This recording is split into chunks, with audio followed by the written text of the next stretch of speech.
In this episode, just how far did the Russians' social media campaign around the election actually go? Plus, Bing roll out a couple of updates, Google release an AR/VR library, and an algorithm that can detect suicidal tendencies. All that, plus more, right after this brief intro.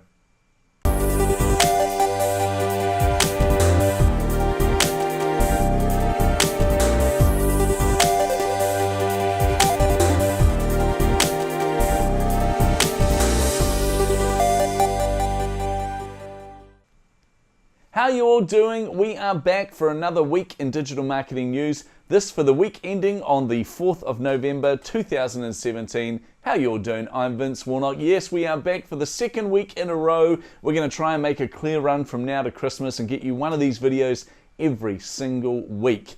Now, before we get started, of course, we always do our feedback from all of you. But actually the majority of the feedback was just people really happy to see us back on air. So appreciate that, everyone. We kind of got our lives sorted, or at least I got my life sorted. Not as busy as I have been, so therefore we can do these lovely videos to help all of you, of course. Now don't forget, if you do see anything you like in this video, make sure you give us a like down below or click on the subscribe buttons. There's only one subscribe button. I don't know why I was going to say one of them. But click on that subscribe button. Don't forget to follow us. And of course, we are here because of AllTheGeek.com, your single source of digital marketing news. Everything from search to social media, tech to AI. If it's relevant for you as digital marketers, then it's going to be on the website. How you all doing? Yes, we are back, so we're going to kick things off. We've got a bit to cover here, although a bit of a light news week all in all. But let's kick things off with all that's new in social media. Alright, as always, we've got a few stories in social this week. First up, it's been a very good week for Facebook. Facebook have just released their Q3 earnings, or their Q3 report. That's for the third quarter this year. And no surprises, it's been a really good quarter for Facebook, but way better than we anticipated. Despite having hit their ad limit, which we knew was going to impact their earnings, they've reported a $10.1 billion revenue, which is 49% up on Q2, which, by the way, was already a record quarter for them, and $4.7 billion worth of profit. That's up 79%. Let that sink in for a moment. That is a lot of money. And now, of course, Facebook have announced that things aren't going to be quite as rosy for Q4 and for next year. Main reason being they're actually investing quite a bit of money and a lot of resource into dealing with fake news, into dealing with security issues, etc. So obviously overheads are going to go up, which means profit will go down. But still, staggering numbers. The other thing that came out of that report was that both WhatsApp and Instagram stories have now exceeded 300 million MAUs, or monthly active users. Again, these are just staggering numbers and show why Facebook actually and Instagram make up quite a large portion of most people's digital marketing strategy. Surprise, surprise. All right, hot off the back of that, Facebook have also released something that we've been wanting for quite some time now, and that is Facebook polls for Facebook pages.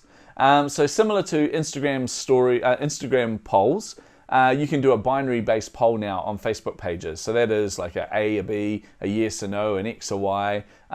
So you get to create the polls, put them up there, set a time limit. It can be a day, a month, a week, a custom period of time. Doesn't really matter. And then when people engage with that poll, you get to see not only what the results are, so how many voted for A over B, but who voted for each. So that's something really important. We can get some really clever engagement campaigns around this, so be interesting to see how people use it. And of course, similar to Instagram polls, you can also use a GIF or a GIF, whatever you want to call it, or a photo in there as well. So yeah, interesting and a well received new update from Facebook. So hopefully that's going to be rolled out to all Facebook pages very, very soon. Next up, away from Facebook to Snapchat. Snapchat have added pixel tracking. So this is their pixel or conversion tool. So this is the ability for you to use a conversion tracking pixel within your tag manager or within your website to be able to track activity that comes from Snapchat ads. Now this is only available at this stage from their vertical video snap ads, not from any of the other kind of ads. But it adds that pixel, as I said, to your tag manager, and then you can measure, and I've got a list here of things, page views, sign-ups, add to carts, purchases, searches, ad billing, start checkout, or view content. So Yeah, look, it's necessary. Snapchat want to enter in. They want to become a key part of most people's social marketing strategy. And for agencies and advertisers to do that, you really need that clarity around the measurement and clarity around return on investment. So great way to do this is to start to measure it. So thank you, Snapchat. Be interesting to see or hear from any of you if you are using Snapchat for campaigns. Want to see how this is going to factor into it. But next up, the next two stories in social are very much around the Russian meddling in the election. So this is in the 2016 US election. As you know, at the moment, there is a Senate Judiciary Subcommittee hearing, which Facebook, Twitter, Google, etc. are all reporting and responding to. And this is really looking in or investigating how much influence the Russians or Russian agencies that have links to the Russian government, how much influence they actually had over the outcome of the election. And, well, some of the numbers are really interesting. So first of all, Facebook have just announced to the subcommittee hearing that 126 million people were reached through these campaigns on Facebook. That is 40% of the US population. So think about that for a moment. Now, there were only 26 million were actually targeted. So 26 million people were targeted by these Russian agencies. But of course, through comments and shares and likes and all the types of engagement you have, their reach went far beyond that to that 126 million, which is staggering. The other thing, of course, is this came off the back of 80,000 posts and went from the period of January 2015 all the way through to August 2017. The other interesting stat in here from Facebook is there were 170 Instagram accounts that have been deactivated with 120,000 pieces of content. That is amazing. I don't care how dodgy this is. Russia, bad Russia, don't do that again, Russia, naughty, naughty Russia. However, 120,000 pieces of content off 170 Instagram accounts, that's pretty impressive. Well done, people. Anyway, the other one, of course, who's been talking to the subcommittee hearing is Google, with YouTube. And Google has announced that the Russian agencies created almost 1,100 videos, so 1,100 videos during the 16 election campaign.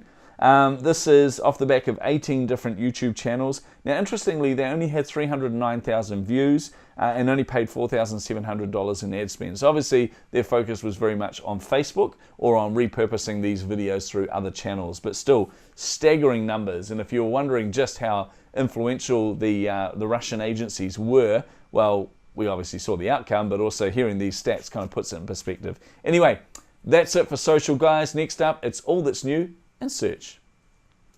Cool, we've got a few stories in search for you today. First up, this one's more an aesthetic thing, but Google is rolling out a different view or different version of Google search on mobile devices. For some reason that made me tongue-tied. But essentially, when you view Google on your mobile devices now, you are going to see curved edges to cards. So essentially, instead of just a constant scroll, you're going to see card results, curved edges, a wider search bar, and a lot more white space. So essentially, Google's just trying to declutter search on mobile. As you know, mobiles only have a limited screen space, so any way they can declutter it is obviously going to increase the engagement across it. So be interesting to see what result that has on SEO for a lot of companies, and particularly in the click-through rate from SEO. But yeah, we'll keep an eye on that one for you. Next up, Bing. Couple of really good announcements from Bing, mostly at agency level. First of all, Bing's announced multi-linking. This is essentially the ability to, for agencies particularly, or advertisers, to link multiple accounts together. Now, the reason the agencies will do this, of course, I've got a list here of different things you can do. Essentially, it's to run reports across all your managed accounts. But also, you can transition clients easily from one agency to another one. And that's something that's actually quite important to us as brands. And lastly, of course, you can manage the billing from one customer shell. So you can pull your customer shells together and run the billing or manage the billing across that shell. So yeah, look, really important update for agencies. It's something that's been asked for a while now. And the second thing, of course, is Bing have released an overview tab. Now, this is different from the Home tab. This is more of a customizable dashboard, essentially. So you can run your advanced filters across it. You can use your custom metrics for campaigns. But essentially, it gives you the ability to drag and drop different modules into different areas of the dashboard. And, well, pretty much just resembles AdWords UI. So No surprises there. Bing is copying everything they can from Google, and we're not complaining about it. It's what we're familiar with. So nice one, Bing. We're happy with that. Guess what? That's it for search. I know, light week. Anyway, next up, it's all that's new in tech. Okay, we've got a couple of stories in tech this week, and both of them relatively similar. First of all, Google is launching an AR/VR object library. It's a library that's called Poly, and essentially it gives creators the chance, or modelers the chance, to create these AR/VR 3D models, upload them to this free library where people can use the models, they can kind of modify the models, customize them, then re-upload them themselves so other people can use the custom versions. The interesting thing here is Google's decided that through that they will attribute the custom ones back to the original. So this is really good for content creators. And also they're looking at pulling those objects directly into your AR/VR creation software. So whatever you're using to create your AR/VR apps, it can pull the models directly in there from the Poly library.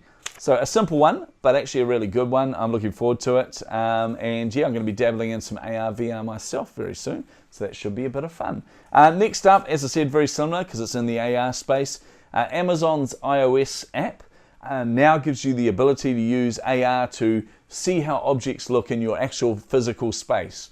So for example, I can grab my iOS device only for iOS, for Apple versions S6S and above. Wow, I really screwed that up. I was going to say Galaxy S, but of course it's not that.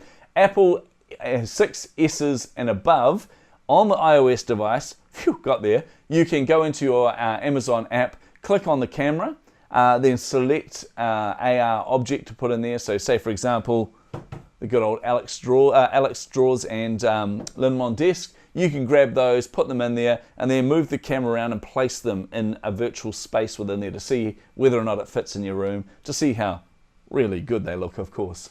So this is a really interesting one. I have no word yet on if it's going to be rolled out to Android devices, hence why I was getting a bit tongue-tied before. But certainly something that 10 years ago we all dreamt of, and now we're seeing as a reality. Nice one, Amazon. And that's it for tech. I know, another light week. So next up, it's all that's new in AI. Okay, continuing the trend of a light week, we only have one story in AI this week, but it's a doozy. Essentially, scientists are using AI to be able to teach software, or to teach an algorithm to be able to detect suicidal tendencies. Now you have to bear with me on this one. So essentially what they've done, they've grabbed 17 people who have suicidal thoughts, 17 people who do not have suicidal thoughts. They've got each of those 17 people to state 30 different words, and then ponder what each of those words mean to them. All the while, they're scanning them using an fMRI machine, so they can actually map out the neurons of the brain, see what's firing to different areas, etc., and to see where the discrepancies are.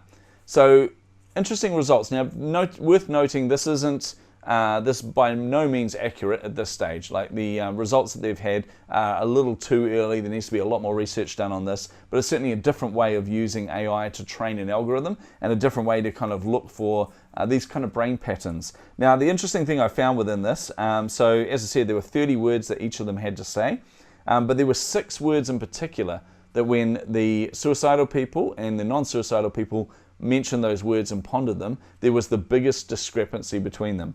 So these words were death, trouble, carefree, good, praise, and cruelty. So it'll be interesting to do a bit of research into why those 6 words are particularly differentiated. I don't know what the word is. You know what I mean. The fact that there was such a discrepancy between the suicidal thought people and the non, be really interesting to see why and why it relates to those 6 words. But yeah, interesting use of AI, and one that certainly, once they start getting the stats to be a bit more significant and get the research to be a bit more grounded, then this could produce some really interesting results.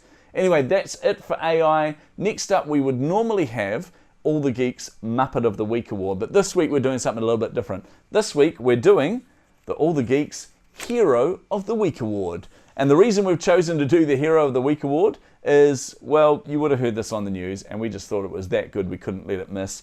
A rogue employee at Twitter was leaving. So it was his final day at Twitter. He was moving on to greener pastures or browner pastures. I don't really know where he was going, or she. I don't even know. It might have been a sheep. We have no idea. But this individual was leaving Twitter and decided they would do their 1 minute of fame on the way out the door and deactivated Donald Trump's account. So now bear with me, it's either 5 to 11 minutes depending on who you listen to, but between that 5 and 11 minutes, Donald Trump could not access Twitter, he couldn't abuse anyone, he couldn't bully anyone, he couldn't be racist, he couldn't be sexist. It was incredible. For 6 minutes, say, let's round it to 6 minutes. For 6 minutes, the world was a better place. And this guy or girl or sheep or whatever it is should never have to pay for a beer again in their life. You, sir, /ma'am, are our hero of the week, and well deserved that is. So enjoy your moment of fame. Hopefully it doesn't mean you're going to end up going to jail, because let's face it, that is actually quite serious, and also quite a big kind of dent in Twitter's reputation around security. But all of that aside, you are a legend. So Hero of the Week award goes to you. Next up, it's our Tech Find of the Week. Okay, this week's Tech Find of the Week is a doozy. Now, this is something that's come from the feedback. So a lot of feedback on the site, on allthegeek.com, has been, look, the courses are fantastic, but there is actually quite a commitment to do these courses. Obviously, I mean, they're for your improvement. But some of these courses are 6 to 10 weeks, some of them are 6 months. It all depends on how much effort you want to put into them. Well, we have found something else, which I'm going to be putting on allthegeek.com, but you can look it up now. It's called gohighbrow.com. So gohighbrow.com. And essentially, it's a bunch of different courses or a bunch of ways to learn new things that are broken down into 5-minute chunks. So every morning you subscribe to a course, for example. Every morning you are emailed 5 minutes worth of stuff to read, and that is over the period of 10 days. So 50 minutes worth of content, and you have learnt something new. So some of the courses range from the science of sleep through to iOS development, or at least starting iOS development, cybersecurity, short history of the universe, how to be more productive. There's a whole pile of different stuff on there. I highly recommend you go and check out gohighbrow.com. That is our Tech Find of the Week. And guess what, guys? That's us for the week. That's right. I know, it's sad. We've come to the end. So I hope you've had a good video. Remember, if there's anything you liked, click on the like button. And if you don't want to miss out on anything going forward, make sure you subscribe to our content. So click on subscribe wherever that is. Just click on subscribe, and we will be back next week. I'm Vince Warnock. You guys have been amazing, of course. So until next week, see you later.